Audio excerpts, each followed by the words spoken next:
I, Amanda, 34 years old, stared at my phone in disbelief as the message from my father glared back at me. You have 48 hours to get your stuff out. Your sister owns that house now. My hands trembled as I read it again. The house I had poured 5 years and $175,000 of my own money into renovating. The house my parents had promised would be mine. The house my sister Rachel now apparently owned. They had no idea what they'd just set in motion. Before I continue my story, I'd love to know where you're watching from. Hit that like button, subscribe, and let me know in the comments if you've ever been blindsided by family betrayal. Trust me, you'll want to stick around to see how this ends. Growing up, we were what most people would call a close-knit family.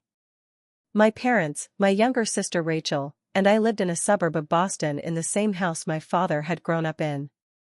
Family dinners every night, summer vacations to Cape Cod, holiday traditions that never changed year after year. From the outside, we looked picture perfect. But beneath that facade, there were currents I chose to ignore for too long. The favoritism toward Rachel was subtle but consistent. When we both made honor roll, Rachel got a new laptop while I received a gift card. When we both needed cars for college, Rachel got a new Honda while I got my cousin's hand-me-down Corolla with 120,000 miles on it. I told myself it didn't matter, that I was being petty. Rachel was 3 years younger, maybe they just had more money when she hit those milestones. I buried my resentment and focused on building my own life. After college, I chose to pursue architecture instead of joining my father's construction business as he had always assumed I would. You're turning your back on the family, he said when I told him about my job offer at a prestigious Boston firm. Rachel, meanwhile, went straight from her business degree into a management position at my father's company. The golden child following the prescribed path. 5 years ago, when my parents decided to retire to Florida, they offered me their house. We're keeping it in the family, my mother said. You've always loved this place, and now you can make it your own. The house was in terrible condition. Built in the 1920s, it had original wiring, plumbing issues, and a roof that leaked in 3 places. But it was in a neighborhood that was rapidly gentrifying, and I saw the potential immediately. Are you sure you want to give me the house? I asked my father directly. What about Rachel? Rachel will be fine, he assured me. She has her condo downtown, and she's making good money at the company. This place needs someone who can appreciate its bones, and that's you. I should have gotten it in writing. That thought haunts me daily now. But when your parents look you in the eye and promise you something, you believe them. You trust them. So I moved in and started the massive renovation project. Over the next 5 years, I poured $175,000 of my personal savings into transforming that house. I replaced the roof, installed new energy-efficient windows, completely remodeled the kitchen with custom cabinetry, updated all 3 bathrooms, refinished the original hardwood floors, and converted the unfinished basement into a home office where I could work on freelance projects. Every decision was made with care, every dollar spent documented with receipts and contracts. Throughout this process, my parents referred to it as your house in countless texts, emails, and phone calls. How are the renovations on your house coming along? Send us pictures of your new kitchen. Are you planning to redo the landscaping at your house this spring? I have hundreds of these messages saved. But what I don't have is a deed with my name on it. They had never formally transferred ownership, and I never pushed the issue because, well, they were my parents. I trusted them. 3 months ago, everything changed when Rachel's husband filed for divorce. Apparently, he'd been having an affair with his assistant for over a year. Rachel was devastated and moved back to town, staying with my parents who had returned from Florida temporarily to help her through this difficult time. I was sympathetic. Despite our complicated relationship, she was still my sister, and no one deserves that kind of betrayal. But then I started noticing strange things. My parents and Rachel would visit the house when I was at work, using the spare key I'd given them for emergencies. Just showing Rachel the amazing work you've done, my mother explained when I asked about it. Then came the subtle hints, Rachel really needs stability right now, And isn't it amazing how life works out? This house has plenty of room for a fresh start. I brushed these comments off until one day I came home early from work with a migraine to find Rachel in my bedroom, measuring the walls. "What are you doing?" I asked, my head pounding. Rachel didn't even look embarrassed. "Figuring out if my bedroom set will fit in here. The master has the best light." "Your bedroom set?" "This is my room, in my house." The smile she gave me sent chills down my spine. "Actually, it's my house now. Mom and Dad transferred the deed to me last week. They've always loved me more, you know. You were just keeping it warm for me." I called my parents immediately, certain there had been some mistake. The conversation is seared into my memory. "Is it true? Did you give Rachel the house?" I demanded when my father answered. "Amanda, you need to be reasonable," he replied, his voice cold and businesslike. "Rachel is going through a divorce. She needs a stable home for a fresh start. But you gave me this house. I've spent 5 years and almost $200,000 renovating it." "We never gave you the house," my mother chimed in from the extension. "We let you live there rent-free. You should be grateful for that. And any improvements you made were your choice. Rachel is family too, and she needs our help right now. And I don't? This is my home. You can't just take it away. The deed is in our names, and now it's in Rachel's. You've had it for 5 years rent-free, be grateful for that. You have 48 hours to get your things and find somewhere else to live." And that was it. 5 years of my life, my entire savings account, my home, gone with a single phone call and a text message ultimatum. The next 48 hours were a blur of panic, rage, and frantic activity. I called every friend I had, begging for help with emergency storage and moving. My colleague Mark arrived with his pickup truck within an hour of my call. My college roommate Jen brought boxes and packing tape. My neighbor Elliot, who had always admired my renovation work, offered his garage for temporary storage. As I packed, I discovered items already missing or damaged. My grandmother's antique mirror that had hung in the entryway was gone. The custom kitchen island had deep gouges in the butcher block top that hadn't been there that morning. In my home office, I found coffee spilled over architectural drawings for a project due the following week. My phone buzzed with a text from Rachel: "Don't forget that fixtures stay with the house. That includes all lighting, the window treatments, and the built-in bookshelves. Don't try to take what isn't yours." I tried calling my parents repeatedly, but they had blocked my number. When I used Jen's phone to call, they hung up as soon as they heard my voice. The betrayal was so complete, so calculated, that I vacillated between sobbing uncontrollably and screaming in rage as we packed up my life. By hour 47, I had moved everything I could into a patchwork of storage solutions: Elliot's garage, Mark's basement, a small storage unit I'd managed to rent at the last minute. My coworker Melissa offered me her spare room for as long as you need it, but we both knew that a 34-year-old professional woman crashing in a colleague's guest room was a temporary solution at best. The humiliation was almost worse than the loss. 1 week earlier, I had hosted my architecture firm's holiday party in my beautifully renovated home. Partners from the firm had commented on the craftsmanship of the restoration, the thoughtful design choices, the perfect blend of historical character and modern functionality. Now I was sleeping on an air mattress in a room barely larger than my former walk-in closet, with my clothes in garbage bags because I hadn't had time to pack properly. 3 days after the eviction, I met with an attorney recommended by a friend. The news wasn't good. "Verbal agreements about property are difficult to enforce," she explained gently. "Even with the texts and emails referring to it as your house, without a deed transfer or a written contract, we're in a gray area legally." "What about all the money I invested in renovations?" I asked. "That's our strongest argument. We could file for unjust enrichment, essentially arguing that your sister and parents are being unjustly enriched by improvements you made with the understanding that the house would be yours. But these cases are expensive to litigate. You're looking at $50,000 in legal fees, minimum, with no guarantee of success. $50,000 I didn't have, not after emptying my savings account to renovate a house that had been stolen from me. The financial strain of the sudden move had already depleted what little I had left. I had to put the storage unit fee on a credit card that was nearing its limit. The professional impact was just as devastating. I had taken emergency personal days from the architectural firm where I'd worked for the past 8 years, but those quickly ran out.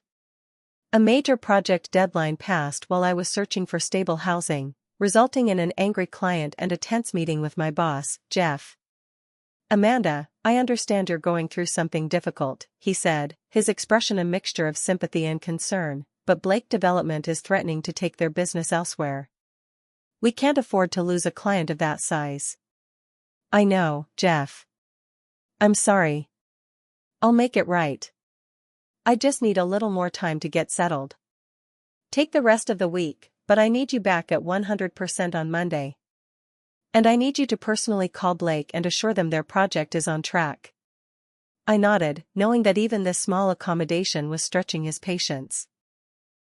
The anxiety attack started that night, heart racing, unable to breathe, paralyzed by the magnitude of what I'd lost and the uncertainty of my future. I couldn't sleep. When I did manage to doze off, I'd jerk awake in a strange room, momentarily confused about where I was before the crushing reality settled back in. My work suffered. Designs that once flowed easily now felt forced. I made careless errors that junior architects had to catch. In my first performance review since the eviction, I received needs improvement ratings in areas where I'd always excelled. Jeff was understanding but firm. "We need the old Amanda back. The one who leads projects, mentors junior staff, and keeps clients happy. Figure out whatever you need to figure out, but do it quickly." Exactly 1 week after I had been evicted from my home, I turned 35. There was no celebration. No cake. No cards from my family. Just another night on Melissa's air mattress, scrolling mindlessly through my phone, trying to distract myself from the ruins of my life. That's when I saw it, an Instagram post from Rachel. A housewarming party in my house. My parents were there, champagne glasses raised, standing in the kitchen I had designed, in front of cabinets I had selected, under lighting I had installed. Rachel's caption read, "So grateful to Mom and Dad for this generous gift. New house, new beginnings. #blessed, #fresh start, #best parents ever." I threw my phone across the room and finally, truly broke down. The sobs came from somewhere deep and primal, a place of rage and hurt and betrayal so profound that it physically hurt. Melissa found me curled in a ball on the floor, hyperventilating.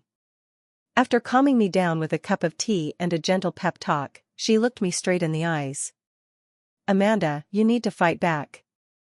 This isn't right, and you know it." "With what?" "I have no money, no home, I'm barely hanging on to my job. You have friends. You have your mind. And you have the truth on your side." She picked up my cracked phone and showed me the comments on Rachel's post.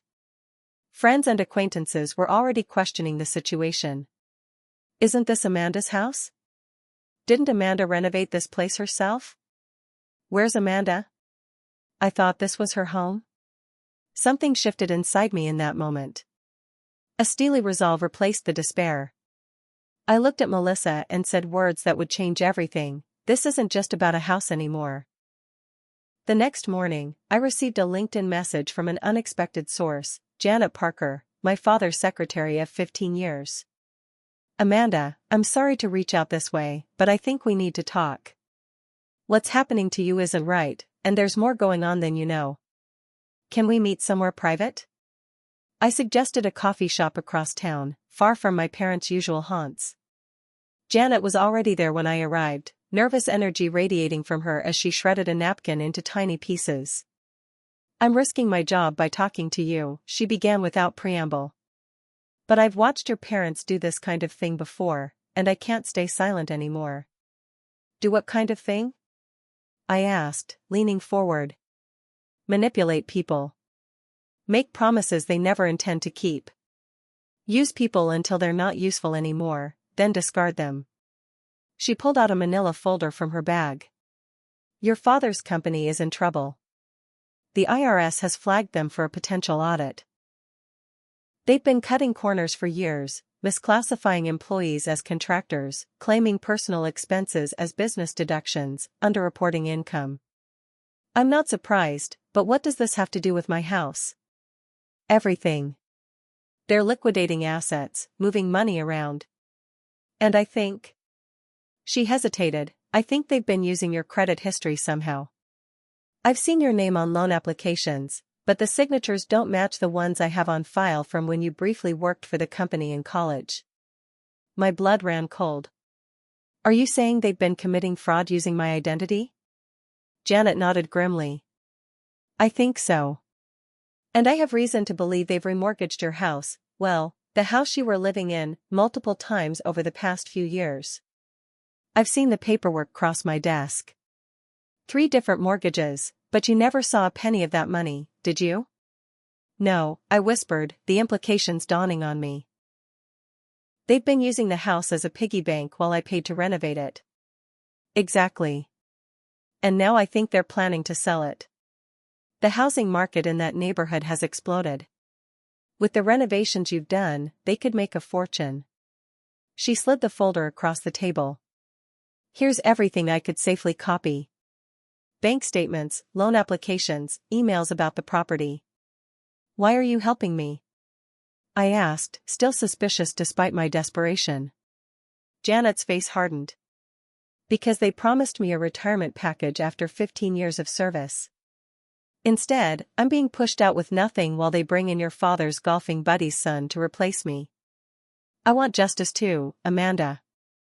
That meeting with Janet formed the beginning of an alliance that would change everything. Over the next 2 weeks, we met regularly, piecing together the extent of my parents' deception. But Janet wasn't my only unexpected ally. My mother's brother, Uncle Thomas, called me out of the blue 3 days after my meeting with Janet. Amanda, I just heard what happened with the house. I'm so sorry. Your grandmother would be rolling in her grave if she knew. What do you mean? I asked. Uncle Thomas sighed heavily. Your grandmother left specific instructions in her will. That house was supposed to go to you directly when you turned 30. She always said you were the one who appreciated its history. But after she died, your parents somehow got the will changed. I never had proof, so I couldn't fight it, but I always suspected something wasn't right. Another piece of the puzzle fell into place. This betrayal wasn't new, it was part of a pattern that stretched back years, maybe decades. My parents had been manipulating and using people their entire lives, including their own family members. And now they had done the same to me, their daughter. With Janet's documents and Uncle Thomas's revelations, I scheduled a meeting with a new lawyer, one specializing in estate fraud and identity theft. Ethan Morrison listened intently as I laid out everything I had discovered, his expression growing grimmer by the minute. This is serious, Amanda. What we have here goes beyond a family dispute over property. We're looking at potential mortgage fraud, identity theft, tax evasion, and will tampering. He spread the documents across his desk, organizing them into categories. The good news is, you've done an excellent job gathering evidence. The bad news is, going after your family like this will get ugly. Are you prepared for that? I thought about my ruined credit, my depleted savings, my career in jeopardy, my home stolen from me. I thought about Rachel's smug face in that Instagram post, and my parents' cold dismissal after 5 years of promises. I'm not just prepared, I told him. I'm determined. Over the next month, we built our case methodically. I gathered all documentation of my renovation work, receipts, contracts, before and after photographs, statements from contractors confirming I had commissioned and paid for the work. I printed every text and email where my parents had referred to it as your house. I collected statements from neighbors who could testify to my continuous residence and improvement of the property over 5 years. Janet continued providing inside information, carefully and selectively copying documents that showed the pattern of financial irregularities. Uncle Thomas connected me with other family members who had similar stories of promises broken and inheritances diverted. With Ethan's guidance, we developed a three-pronged strategy: legal action for the house and renovation costs, financial consequences for the fraudulent activities, and social pressure through carefully managed exposure of their actions to their business associates and community. "We don't need to fight dirty," Ethan assured me. "We just need to fight smart. The truth is on our side here." For the first time since receiving that devastating text message, I felt a glimmer of hope. This wasn't just about reclaiming what was rightfully mine anymore. It was about justice, not just for me, but for everyone my parents had ever manipulated and discarded. Part 5, The Legal Strategy. Our first legal move was filing a claim for unjust enrichment against both my parents and Rachel. The legal principle was straightforward: they were being unjustly enriched by the significant improvements I had made to the property under the reasonable belief that it would eventually be mine. "We're asking for $225,000, Ethan explained. "That's the $175,000 you invested in renovations, plus $50,000 to account for the increased property value resulting from your improvements." We timed the filing perfectly. The same week Rachel listed the house for sale with a local real estate agent. The listing described the property as completely renovated with designer finishes throughout and included professional photographs of all the work I had done. The asking price was $850,000, nearly double what the house had been worth before my renovations. Within hours of receiving the legal papers, Rachel called me for the first time since the eviction. "What the hell do you think you're doing?" she screamed into the phone. "You can't sue me. I'm your sister." "You stopped being my sister the day you helped steal my home," I replied calmly. "I'm simply asking for compensation for the work I did. Work that you're now trying to profit from. Mom and Dad will never forgive you for this." "That's interesting, because I'll never forgive them either. Or you. How's the master bedroom, by the way? Are you enjoying the custom closet system I designed?" She hung up on me, but the damage was done. The legal claim created a cloud on the title that prevented her from selling the house until the matter was resolved.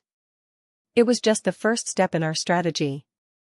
The second phase involved Janet's information about my parents' business practices. Following Ethan's advice, we prepared a detailed whistleblower submission to the IRS, documenting the tax irregularities Janet had discovered. The submission was anonymous, protecting Janet's identity while still providing the IRS with enough specific information to justify a thorough investigation. Within 2 weeks, my father's company was under review. The timing couldn't have been coincidental, and my father's business partner, Uncle Thomas's former best friend, called me directly. "Amanda, what's going on? The IRS is crawling all over our books, asking questions about specific transactions. Your father seems to think you might be behind this." "I'm just trying to get back what's rightfully mine," I replied neutrally. "If the company has nothing to hide, there shouldn't be anything to worry about." His uncomfortable silence told me everything I needed to know. He was aware of the shady practices but had looked the other way for years. Now he was facing consequences too. The third component of our strategy was perhaps the most immediately effective: filing a mechanic's lien on the property. Since I had performed substantial improvements on the house and had not been paid for them as initially promised, I had the right to place a lien on the property until I was compensated. "This is a powerful tool," Ethan explained. "It prevents them from selling or refinancing the property until your claim is resolved. It essentially freezes the asset." The effects were immediate and dramatic. Rachel's mortgage application was denied due to the title issues. The real estate agent, unwilling to waste time on a problematic listing, dropped the property. And my parents, finally realizing the severity of the situation, left a scathing voicemail that Ethan advised me to save as evidence. "You ungrateful little bitch," my father's voice seethed through the speaker. "After everything we've done for you, this is how you repay us? We will destroy you for this. You'll never work in this town again when we're finished with you." Ethan smiled grimly as the message ended. "Threats like that only strengthen our case. They're panicking, which means we have leverage. Sure enough, 3 days later, we received a cease and desist letter from my parents' attorney, demanding I drop all claims and threatening countersuits for defamation and harassment. Ethan responded with a comprehensive evidence package, over 200 pages documenting every aspect of our claims, from the renovation investments to the suspected mortgage fraud. Your clients may wish to reconsider their position, Ethan's response concluded. Ms. Davidson is prepared to pursue all available legal remedies to their fullest extent, including criminal complaints if necessary. The bluster and threats quickly gave way to the first settlement offer, $25,000 to drop all claims and sign a non-disclosure agreement. Ethan and I both laughed when we read it. They're not taking this seriously yet, he said. Let's show them we are. Our counter was firm: full value of the renovations, $175,000, compensation for emotional distress, $75,000, and reimbursement of all legal fees. No non-disclosure agreement. No confidentiality clause. Complete transparency. They'll never agree to that, I worried. They don't have to agree to all of it, Ethan explained. We're establishing our position for negotiations. But more importantly, we're showing them that you're not going to be bullied or bought off cheaply. As we waited for their response, the other elements of our strategy continued working in the background. The IRS investigation expanded, with agents requesting interviews with current and former employees. Janet, protected by whistleblower statutes, provided additional documentation as requested. The mechanic's lien prevented any financial maneuvers involving the property. For the first time since this ordeal began, I felt like I had regained some control over my life. I wasn't just a victim anymore. I was fighting back, methodically and legally, using the truth as my primary weapon. While the legal process moved forward, ripples from our actions spread throughout the community. The local contractors who had worked with me on the house renovations, plumbers, electricians, carpenters, painters, had all been paid fairly and treated with respect by me. Many had also had less positive experiences working for my father's construction company over the years. Word travels fast in trade circles.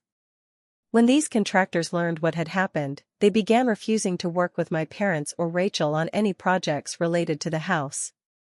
The master plumber who had installed the high-end fixtures in my bathrooms turned down Rachel's call about a leaking faucet.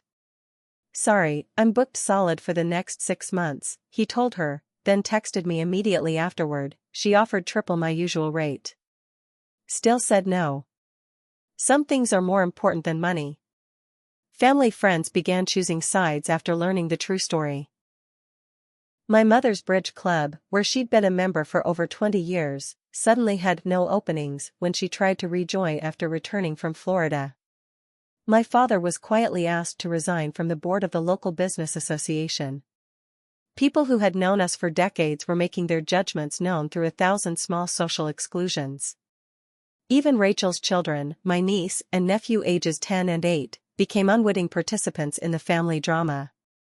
"Mommy, why doesn't Aunt Amanda come over anymore?" my nephew asked loudly at a community fundraiser, within earshot of several influential local families. "Did you really take her house?" The mortified look on Rachel's face as she hurried the children away was small compensation for everything I'd lost, but it was something. The final social blow came from an unexpected source. A local business journal published a feature on family disputes disrupting local businesses, with an anonymous but thinly veiled account of my situation. The article quoted industry sources expressing concern about the stability of my father's company given the ongoing IRS investigation and internal family conflicts. My parents' carefully constructed social standing, built over decades, was crumbling in a matter of months. Meanwhile, my own professional life was taking a surprising turn. The initial crisis had nearly derailed my career, but something unexpected happened as the legal battle progressed. I channeled all my anger and determination into my work, focusing with an intensity one had never experienced before. The major project that had been delayed during my eviction was completed ahead of the revised schedule, with design elements that earned recognition in an architectural trade publication. My boss, Jeff, called me into his office after the client signed off on the final designs. "I don't know what's lit a fire under you these past few weeks, but whatever it is, keep it burning. This is the best work you've ever done."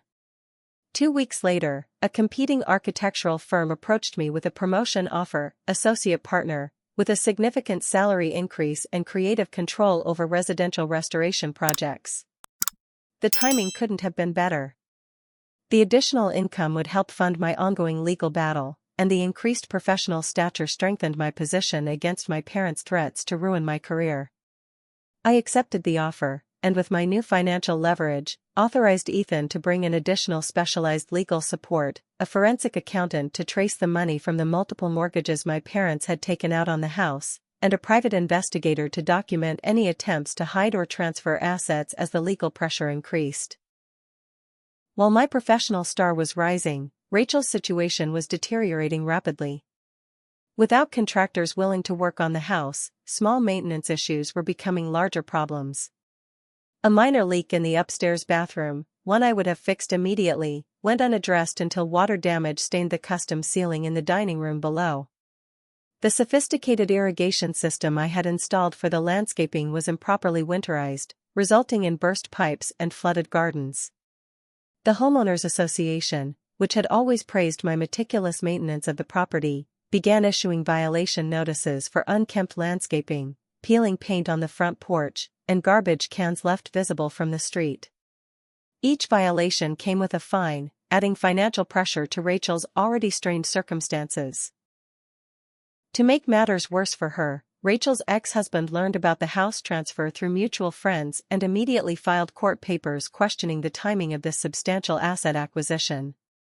"If you can afford a $850,000 house," his attorney argued in family court, "you can afford more child support and alimony."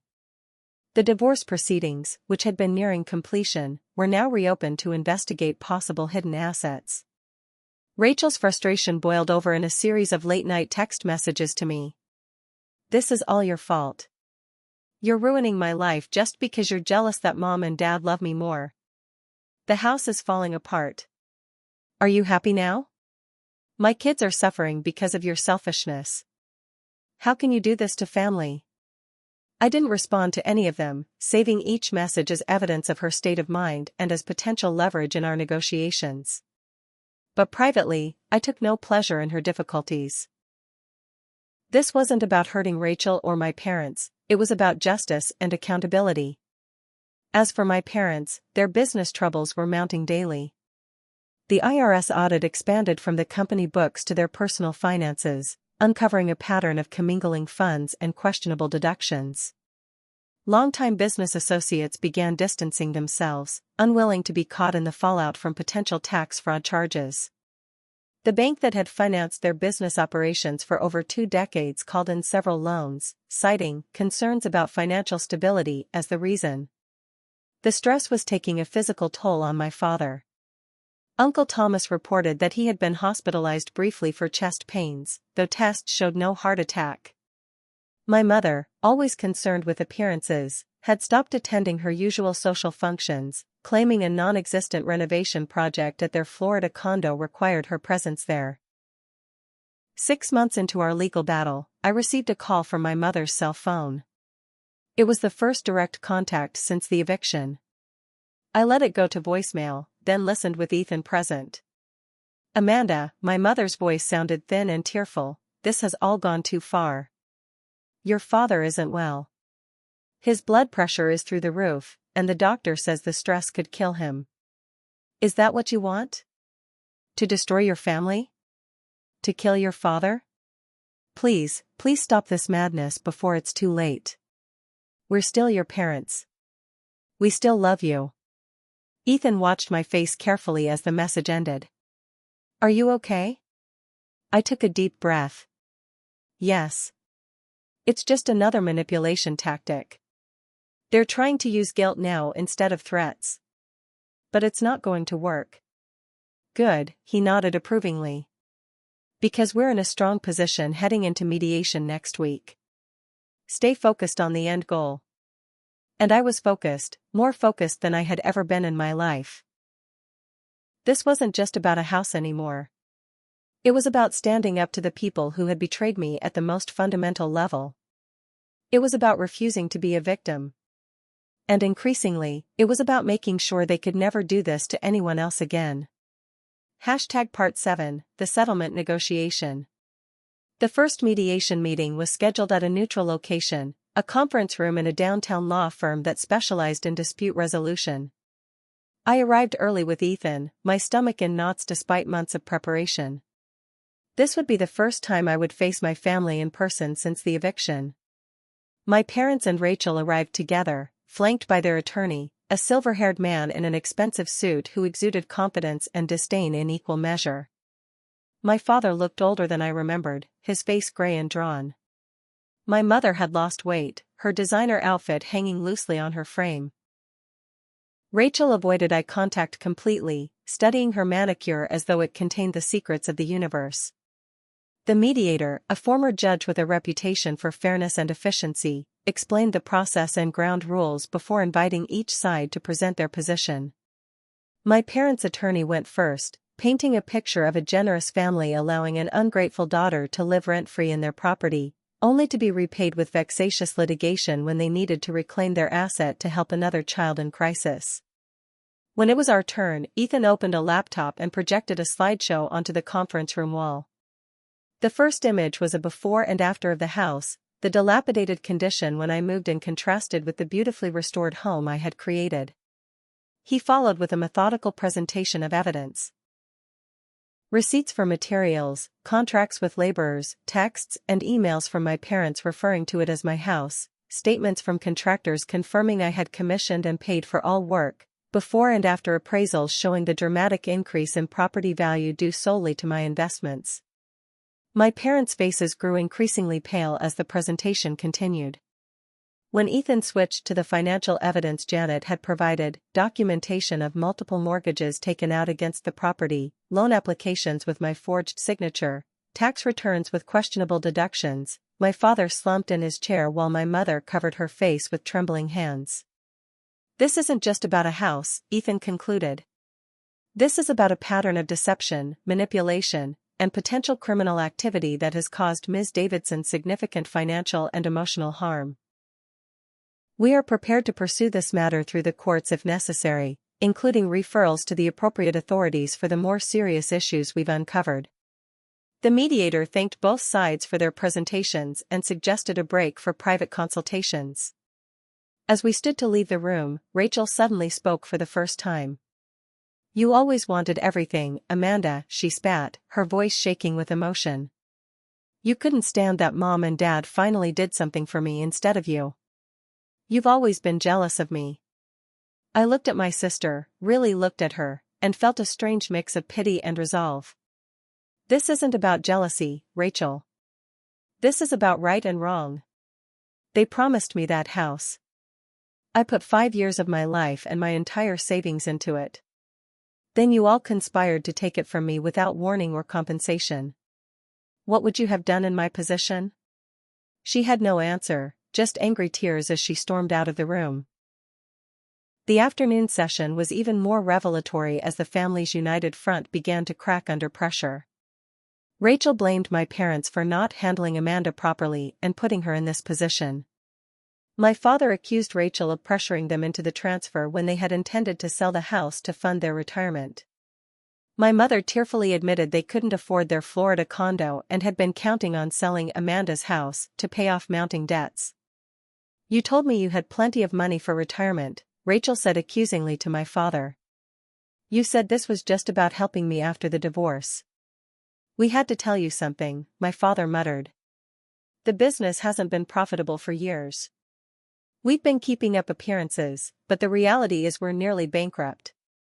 The mediator, seeing an opportunity in these revelations, suggested separate sessions with each party. In my private meeting with him, he was direct. "They're in a much weaker position than they initially presented," he told me. "Based on what I've seen today, you have a strong case for the unjust enrichment claim, and the evidence of other improprieties gives you significant leverage. What is your primary goal here?" I had thought about this question for months, and my answer was ready. I want the house back, full legal ownership transferred to me. I want compensation for the damage done during and after the eviction. And I want protection from any future claims or harassment from them. The mediator nodded thoughtfully. Those are reasonable goals given the circumstances. Let me work with the other side and see what's possible. 3 more mediation sessions followed over the next 2 weeks. Each was difficult in its own way, but the trajectory was clear, my position strengthened as my family's weakened. The initial settlement offer increased from $25,000 to $50,000, then to $100,000, but always with demands for confidentiality and the dropping of all other claims. During the 4th session, my mother had an emotional breakdown, sobbing uncontrollably as she admitted their desperation. We never thought Amanda would fight back like this. She's always been the peacemaker, the one who gives in to keep the family together. We thought she'd be hurt but eventually forgive us like she always does.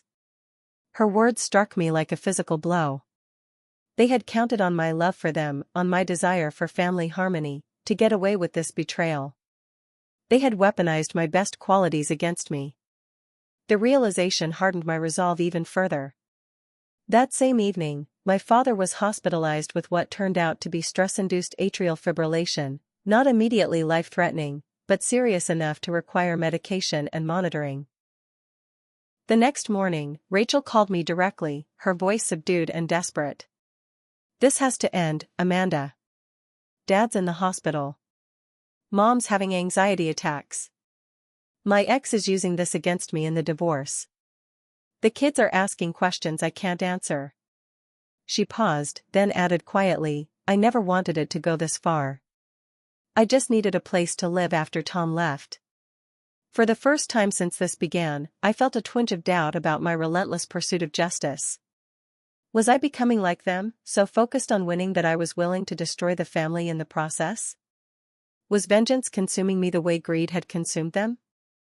I brought these questions to my next meeting with Ethan. "Having second thoughts is normal," he assured me. "It shows you're not like them. You're considering the human cost, which they never did when they evicted you. But remember, you didn't create this situation. You're simply standing up for yourself against a serious injustice." As we prepared for the 5th mediation session, something unexpected happened. Janet called with information that would change the dynamic completely. "Your parents are selling their Florida condo," she reported. "The listing goes live tomorrow. Asking price is $1.2 million, well above market value for that complex. I think they're getting desperate for cash." The information gave us additional leverage, but it also suggested a possible resolution. I discussed a new approach with Ethan, who agreed it was worth proposing. At the next mediation session, I made an offer that surprised everyone in the room. I want full ownership of the house transferred to me immediately, with all existing mortgages paid off. I want $200,000 in compensation for damages and distress. In exchange, I'll sign an agreement not to pursue any claims related to the suspected identity theft or loan fraud. I looked directly at my parents. "This is my final offer. Take it, or I'll have no choice but to pursue all available legal remedies, including criminal complaints." The mediator raised his eyebrows, clearly impressed by the directness of the proposal. My parents and their attorney requested time to discuss privately. When they returned an hour later, their attorney's demeanor had changed completely. "My clients are prepared to accept your terms with one modification," he said. "They can transfer the house and pay $150,000 in compensation, but they'll need a structured payment plan for the remaining $50,000. We negotiated the final details over the next 2 days: payment schedules, deed transfer timing, release of liens, dismissal of lawsuits. When the final agreement was ready for signatures, I felt no triumph, no joy, just a profound sadness for what my family had become and what we had lost in this battle. As we prepared to sign, Rachel asked if she could speak to me privately.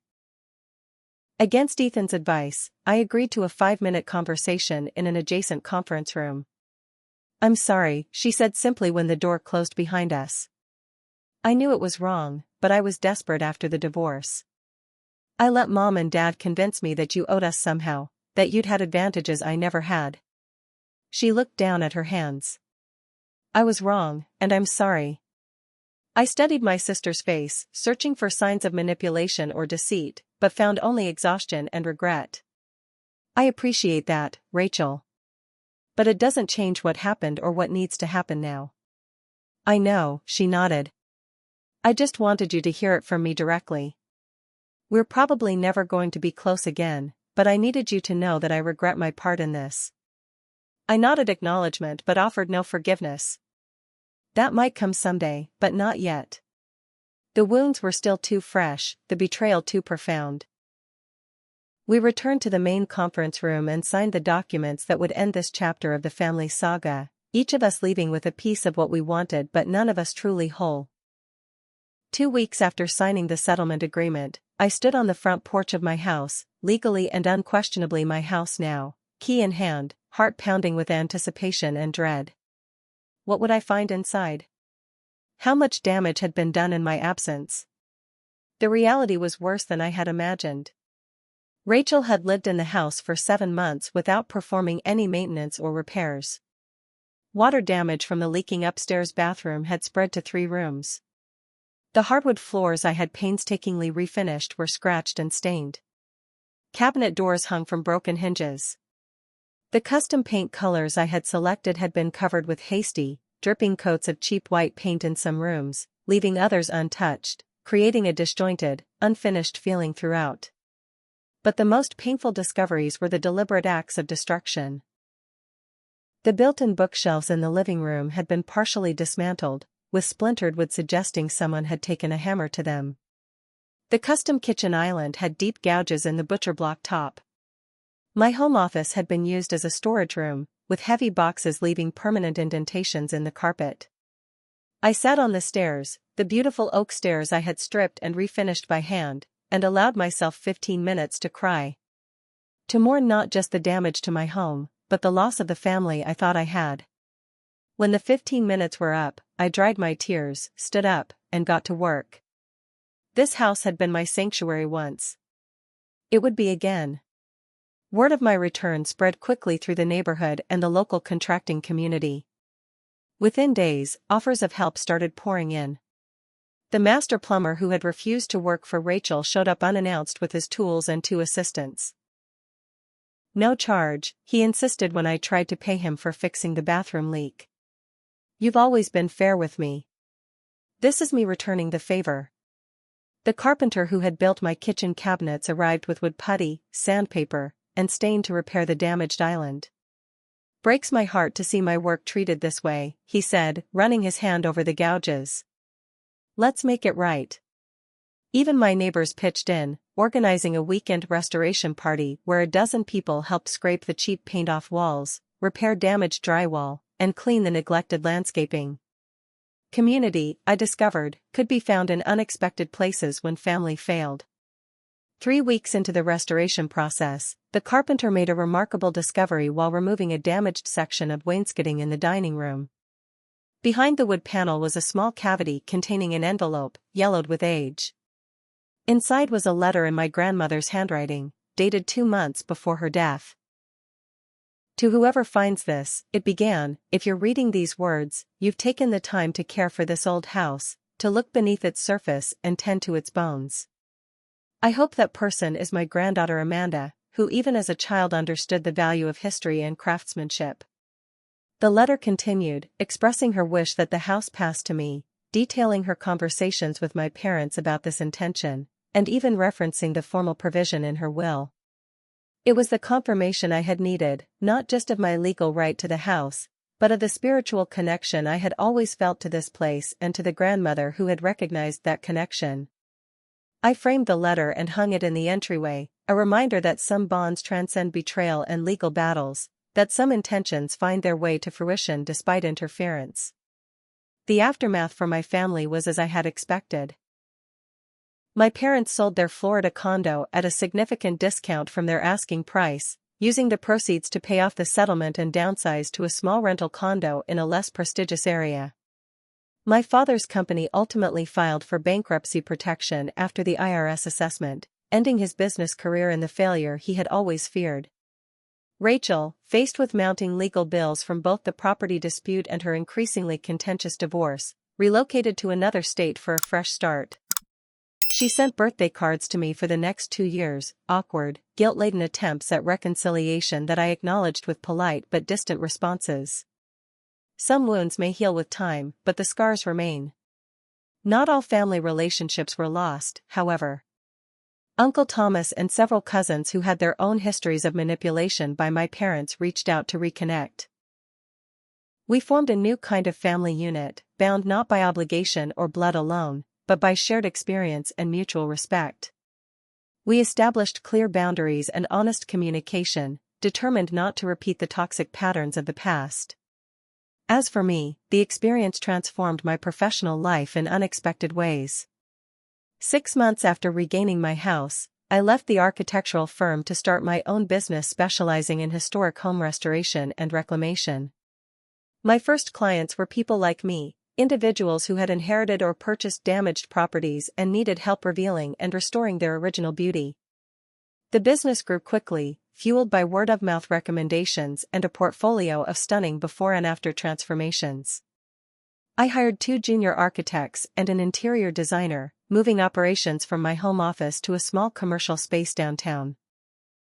We became known for our commitment to honoring the history and character of each property while making it functional for modern life, a philosophy that grew directly from my own experience. But perhaps the most meaningful evolution was my decision to convert part of my home into a pro bono legal clinic one evening each month, where people facing family property disputes could consult with volunteer attorneys about their rights and options. I didn't want anyone else to go through what I had experienced without support and information. Knowledge is power, I told a young woman facing eviction from her grandparents' farm after her grandfather's death. Document everything. Know your rights. And don't be afraid to fight for what's rightfully yours. 1 year after regaining ownership of my house, I hosted a small celebration, not a housewarming, but a homecoming. The guests included the contractors who had helped restore the property, the neighbors who had supported me, Ethan and his team who had fought for my rights, and Janet, who had become not just an ally but a friend and eventually a business partner in our growing firm. Notably absent were my parents and Rachel, who had sent a tentative text asking if they could attend. Not yet, I had replied. Maybe someday, but I'm not ready. Setting boundaries had become as important to my healing as reclaiming my property. As the evening wound down, Janet raised her glass in a toast. To Amanda, who taught us all that sometimes the strongest foundations are built after everything else has been torn down. The following morning, I found a handwritten letter in my mailbox, no return address, but I recognized my mother's handwriting immediately. I opened it with trembling hands, unsure whether to expect more manipulation or perhaps a genuine attempt at reconciliation. Amanda, it began, I won't ask for forgiveness we haven't earned. I just want you to know that your father and I recognize the harm we caused you. Our therapist says acknowledging wrong is the first step toward change. We're trying to change, though it may be too late for our relationship with you. If you ever feel ready to talk, we're here. On your terms. With respect, Mom. I folded the letter carefully and placed it in my desk drawer, neither accepting nor rejecting its olive branch. Forgiveness, like healing, couldn't be rushed. It would come in its own time, if at all. What mattered now was that I had reclaimed not just my house, but my power, my voice, and my future. The journey had taught me lessons I would never forget, that sometimes the people who should love you the most are capable of the deepest betrayal, that fighting for justice isn't selfish, it's necessary, that true strength often emerges only after you've been broken. And that family, real family, is defined not by blood but by mutual respect, honesty, and support. As I stood in my fully restored home, surrounded by the craftsmanship I had commissioned and the memories I had reclaimed, I felt peace for the first time in nearly 2 years. Whatever happened with my biological family in the future, I knew this truth with certainty: I was home, I was whole, and I would never allow anyone to take what was rightfully mine again. Have you ever had to stand up to family members who tried to take advantage of you? What would you have done in my situation? I'd love to hear your thoughts in the comments below. If my story resonated with you, please like and subscribe to hear more real-life experiences. And if you know someone dealing with family betrayal, share this video. Sometimes knowing you're not alone can make all the difference. Thank you for listening to my journey, and remember, sometimes the family you choose is more valuable than the family you're born into.